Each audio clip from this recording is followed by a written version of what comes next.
Bismillahirrahmanirrahim. Šlovė Alachui mūsų kūrėjui. Dėkui TV3 žiniasklaidai, kad parodo, kaip yra iš tikrųjų. Sako, kad popiežius padarė taip, kad kunigai galėtų atleisti abortą, tarkim.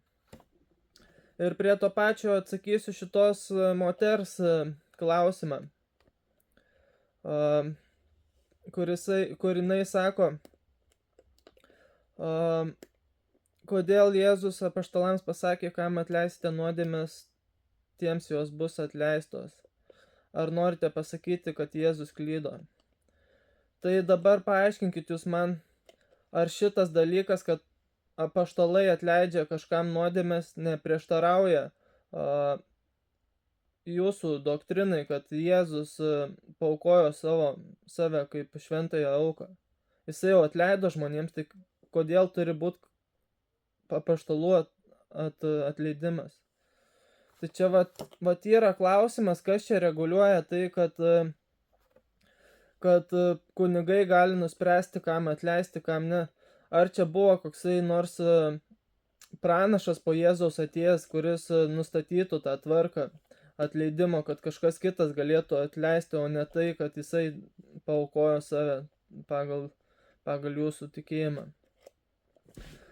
Tai vat, ir dar sakot,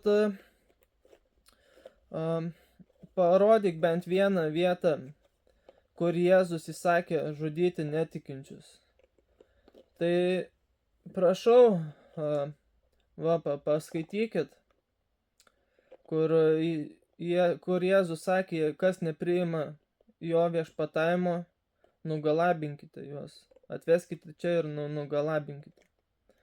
Tai ir pasireiškia, kaip sakant, jūsų žinios Naujojo testamento.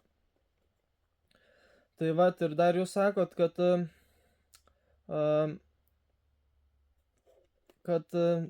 karas, kad Muhamed sallallahu alaihi wasallam mokė kariauti ir dalyvavo mūšiuose. Tai jūs man paaiškinkit šitą dalyką, kaip žmonėms žinot, kada sustoti kare. Muhamed sallallahu alaihi wasallam pasakė, kad negalima vaikų žudyti, moterų, tų, kurie nenori kariauti, kurie pasiduoda, kad suteikti gailestį. Jisai žmonėm paaiškino, jeigu ne jisai, tai žmonės nežinotų, pagal Senąjį testamentą tiesiog naikinti visus iš eilės kalbą. Tai yra toks dalykas, kad jisai buvo Dievo pranašas atsiųstas tam, kad žmonėm paaiškintų, kaip elgtis visose gyvenimo situacijose. Ir jisai buvo pats geriausias sukurtas žmogus ir jisai išmokė žmonės visų dalykų, kurių reikia, kad pasiekti rojų. Paliko savo sūną. Tai ir jūs sakot, Jėzus sako, mylėkite savo priešus. Ar kas griebėsi kalavijo, nuo kalavijo ir žus.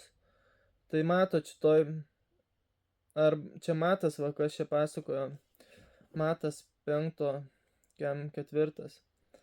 Tai Muhamed sallallahu alaihi wasallam kariaudavo karuose, bet jisai ne nuo kalavijo žuvo. Tai čia toks kaip ir toks dalykas yra, matot. Tai